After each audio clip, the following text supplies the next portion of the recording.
enough, please feel free to ask your question. Assalamu alaikum, Sheikh. Alaikum assalam wa rahmatullah. How are you? Alhamdulillah, thank you, Sheikh. How are you? Alhamdulillah, thank you. With your du'as, alhamdulillah, I'm fine. Thank you. Sheikh, can you clarify this last bit that you just said, this hadith? So, I'm not sure if I heard correctly. Like, you said even if like someone like killed your father, if they're a believer and they're at peace with Imam Hussein, then you should be at peace with that person. Did I hear correctly? Yes. Okay, so what about like if how does that square away with having justice in a community and making sure that people aren't wronging each other, and making and joining good and forbidding evil? Yeah. Sometimes a person is a killer, is a murderer, is an unjust person, and therefore he would have problem with everyone. Such person is not at peace with Ahlul Bayt. But imagine, this is Rasulullah is saying something that is the maximum you can say. Imagine if a person is a mu'min, but there is something only between him and your father. Maybe by accident. For example, one day he was driving, fast, or for example, he was in a hurry, or even no, he was driving normally, but the car, for example, lost the control. He had hit your father, and your father died. Or maybe, for example, he is the judge, and he sentenced your father to death, for example, or for other reasons. But it's only one case. You have personal experience with this person, which is terrible, but this person is a good person. It can happen.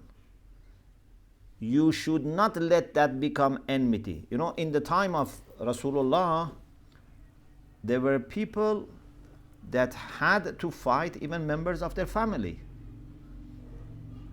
because they were on the side of pagans and they were, killing Muslims. So, therefore, it was possible that later, when they,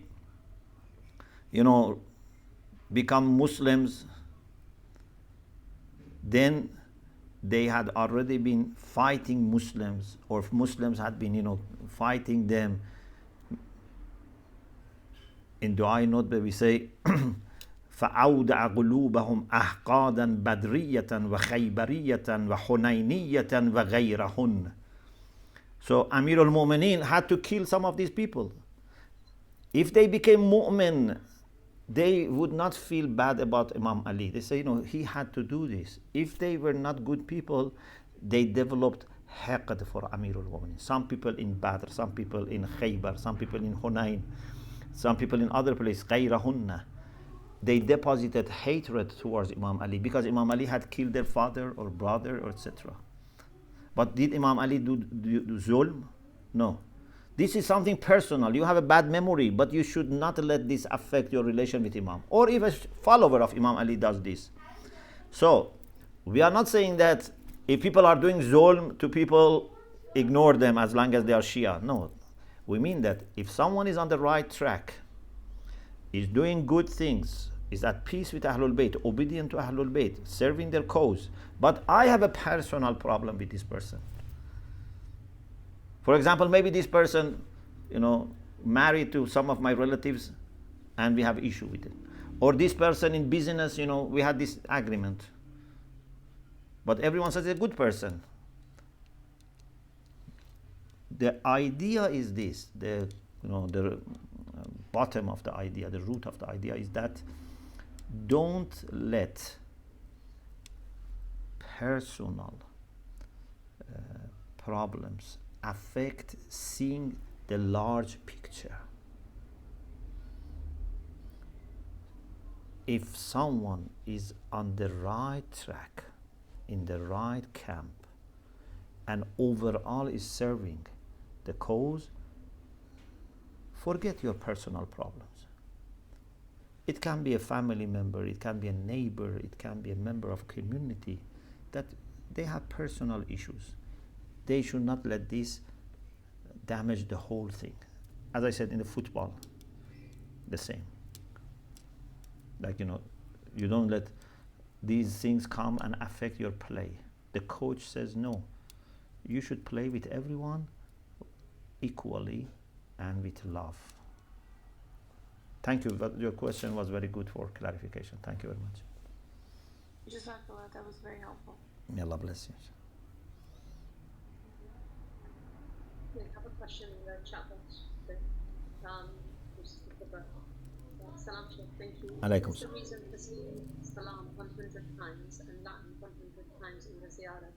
What you said, that we are adding more light and salam in one sitting before allowing ourselves to break the salam by sinning, etc.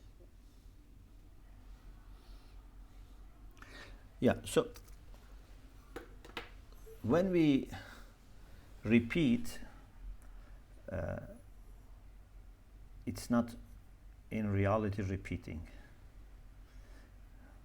Repeat literally means to do the same thing again. But we are never doing the same thing again. It looks to be the same thing. We are doing a similar thing. When I, for example, go to Dars today to take lesson, and then I go next day, am I repeating? Someone who looks at it superficially may say, you are repeating. Every day, for example, between this time and this time, you are going to your teacher and taking lesson. You are repeating this. But the reality is that even 2 days, I didn't repeat anything. Every day is new. Every dars is new. Every encounter is new, is fresh. So, every salam is new. If we say 34 times Allahu Akbar, the first must be different from second, and second must be different from the third from the fourth. Like if from ground floor to go to the first floor, there are, say, 20 stairs. Then from first floor to the second floor, 20 stairs or steps. So if someone looks superficially, says, you are repeating, climbing the stairs, and he may think, I can, climb, for example, 40 stairs, or just climb, for example, the first 10 4 times. Becomes 40 again. We say, no, every stair has a role. If I do it properly, puts me in a position to go to the other one, and then the other one. There is no repetition. If we say 4 rak'ah salat, we are not repeating the first rak'ah. Everything is new. This is very important. Every time that you meet people, meet them afresh. Every time you read the Quran, do it afresh. We don't have repetition as such. We do things again, but with a different understanding, different role, with different expectations. Therefore, nothing becomes boring. Nothing becomes, just a habit without understanding. This is why I say that every time you do ziyarah, consider it to be new. Every time you say salat, this salat al-zuhr that you are saying today is new. Is the first and the last chance you have to do this one.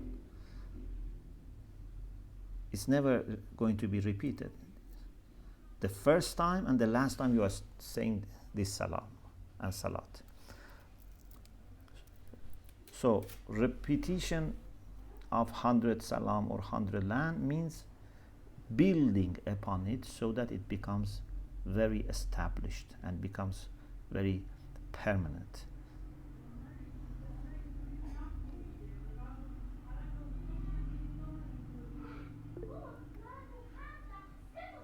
Yes, Sister Farah, please ask your question. Salam, Agha. Alaykum as-salam wa rahmatullah. Is the same thing with just with respect to the previous explanation what you were giving? The Bismillah what we use before every surah, or we say Bismillah in the morning, Salah, and in the afternoon and the evening. So does that means also the same thing what you said for every salam or every? I mean the Bismillah every time. Yes. You know, morning Bismillah, the afternoon Bismillah. Even that is different. It's not the same, right? Yes. You know. For every surah. Yes. Yeah. Our idea is that Bismillahir Rahmanir Rahim is revealed 114 times. Yes. 113 at the beginning of surahs, apart from Surah Tawbah, it's 113. Yes. And in Surah Naml. It's revealed 114 times. It's not that it was revealed once and they repeated, they copy-pasted. Because some Muslims believe that only we have Bismillah ar-Rahman ar-Rahim at the beginning of Surah Al-Hamd. And then Muslims added, for example, at the beginning of the surahs. Therefore, in Salat also, they may not recite Bismillah ar-Rahman ar-Rahim before, the second surah or passage that they recite. But we say, Allah revealed Bismillah ar-Rahman ar-Rahim for each surah that has Bismillah ar-Rahman ar-Rahim. And then Mufassirin explain that although there are similarities, Bismillah ar-Rahman ar-Rahim at the beginning of Surah Al-Hamd and Bismillah ar-Rahman ar-Rahim at the beginning of Surah Al-Baqarah has lots of similarities, but they are not the same. Every Bismillah ar-Rahman ar-Rahim relates to that surah. Like as I said, I go, for example, to my lecture, to my teacher to take lessons. There are similarities. The same place, the same teacher, the same students, maybe the same textbook, the same topic, but every time is different. When I say, for example, to make it very clear, when I say Bismillah ar-Rahman ar-Rahim, when I'm going to work,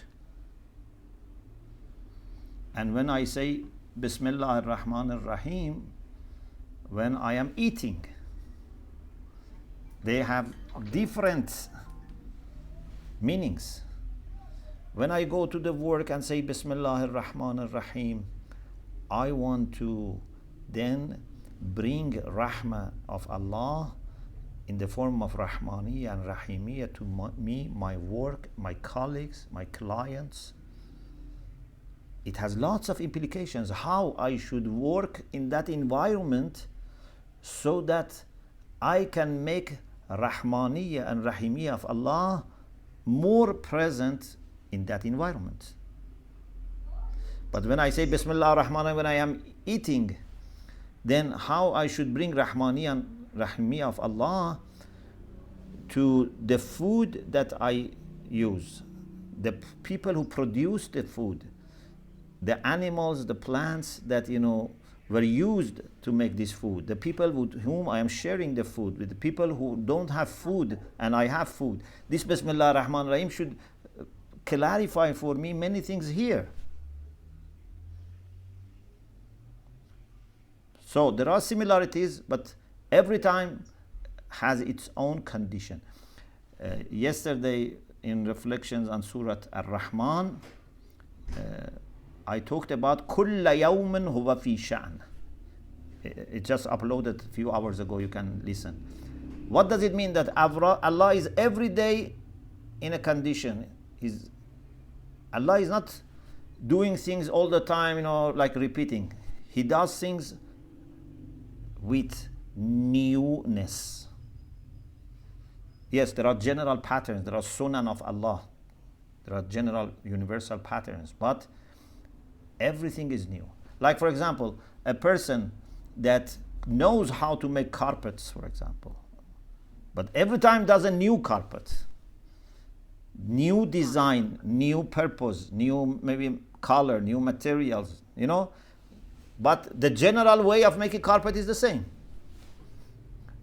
So there is an element of being fixed, which brings continuity, persistence, but there is an element of being new.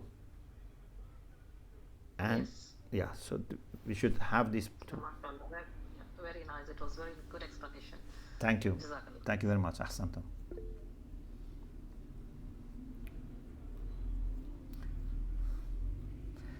If I am not mistaken, I think the link for Surah Rahman was shared, yeah? Yeah, sure. Okay, thank you. I have one more question. Yes. Like in the last 10 years back, you have given a lecture on Ziyarat Ashura, you said, in Qom, and it was in Farsi. So do we have an English as well? The same lecture? So the same lecture is translated into English as We didn't get in the group, like it was sent. Uh-huh. We got in Farsi, but because I don't know Farsi, I was looking for. so the same book that we are using, this book, Spiritual Dimensions. Have you seen the book? No, I've seen the link which was sent on the group by Uh-huh. admin. Yeah. So But so this the book, lecture is in Farsi. this book is the translation of that lecture. Okay, I didn't get that. Yeah. So it's published as papers, but also, Sister Zamina, did you share the link from Shomali.net about the book? Sheikh, I shared the link for the book with the group who are doing spiritual dimensions of mourning, but not with the group who are doing dimensions Yes. of Ziyarat. Yes. So maybe the sister, I think it's the both groups, yeah? I'm not sure if Sister Farha is in both groups. If you are sister, then it is shared in the other group, spiritual Yeah. dimensions of So if you go to Shomali.net to reading room, then you have a spiritual dimension of mourning for Imam Hussein. Let me see if I can share with you the screen. Sheikh, the link on Shomali.net wasn't working when I checked it a few days ago, which is why I sent It's working now. If maybe they were updating. Can you see the picture? Yes. Okay, so it's Shomali.net. Okay, you go to reading room, and then so before you go to the reading room, it's like this. So you have different books in different languages. You come here, you choose this one, A Spiritual Dimensions of Mourning for Imam Hussein. Then you can read the book, the whole book. Okay? Is this book open for everyone? Yes. If you want a hard copy, you can, receive the link for ordering. If you want to just to read, you can read it online, free of charge. Online. Okay, okay. Thank you very much. You're welcome. Jazakallah. May Allah bless you, inshallah. Thank you, Sheikh. My pleasure. We have one final question. I'm not sure if it's a brother or sister. Someone has their hands raised. AU, if you would like to ask your question, please. Assalamualaikum, Sheikh. Alaikum assalam wa rahmatullah. Thank You're welcome. Thank you very you much. so much for that beautiful lecture. Sheikh, I have a follow-up question with Sister Sakina. You mentioned that if somebody killed the father also, and you have to be at peace. But I was just not able to understand that, if some sister is going through domestic violence or anything, it becomes very hard for them to be peace at that time because they're facing that problem. So how would they behave, and how would your explanation fit into that? So the idea is that we have to prioritize things. Suppose, for example, in your family, you have a problem with your parents or with your siblings, and there is another family that they don't believe our ideas, but they show very, kind, attitude towards you. Do you leave your family and go to them just because they show kindness to you? Or you say, I may have issue with my siblings or parents, but I don't forget lots of other positive things, lots of other commonalities which are there. I don't go to my, enemies just because now maybe they want to attract me towards themselves. They show more kindness to me because they're against my father. Because my father is, for example, a well-known member of, for example, this faithful community. So what I want to say is that this doesn't justify people doing wrong things. This doesn't mean that we should accept, injustice or, violation of the rights of people. This means that don't let a personal problem that you have with someone divide the community. If we let these things divide, and in the end of the day, it's not that everyone is right. Most of the time people feel that they are mistreated. Most of the time people feel that that person was not good. I have lots of experience that, for example, when people politically disagree, sometimes it can lead to enmity. And they say, these are enemies of God, enemies of the country, etc. But the reality is that, no, they have just no good personal relations. You see, people who are friends with each other, they remain in the same, camp. As soon as someone disagrees, they boycott, they reject, and then in order to justify for themselves, they try to find big problems in them. They say these are, agents, these are spies, these are, oppressors.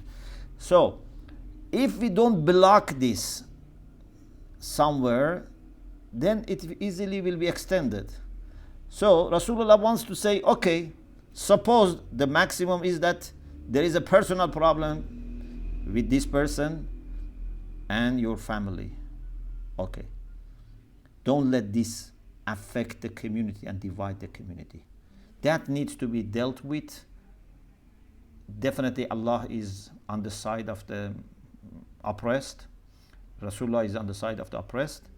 If there was a deliberate attempt, it was not accident, you have the right. But don't let this divide the community. If that person is a good person and this just has happened and you think he was deliberate, you even are sure that he was, but he's a good person. This shows that we want to say something to stop things spreading.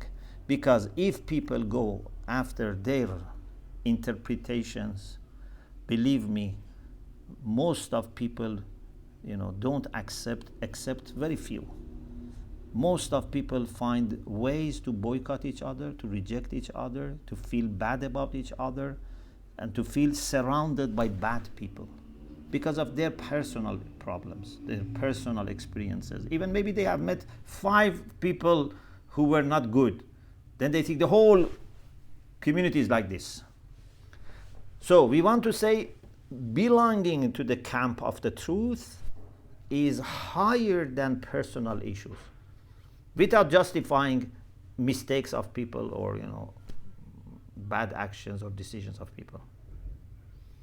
This is kind of a strategic view, okay? And you have to look at it at a level of strategy, not at the level of day-to-day affairs.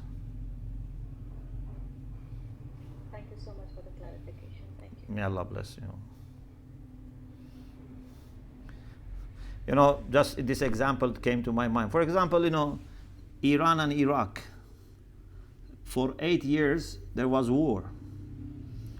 And many of people on the both sides were killed.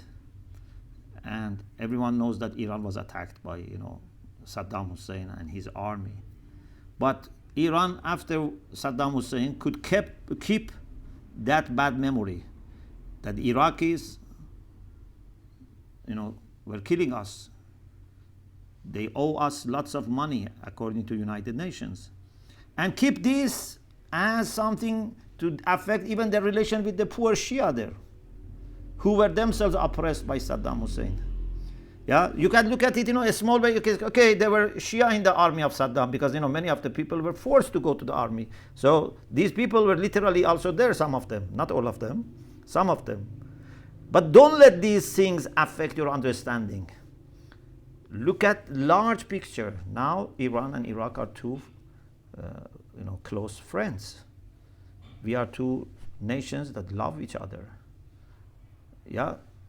Do you understand the difference between a strategic view and just very particular and a specific view?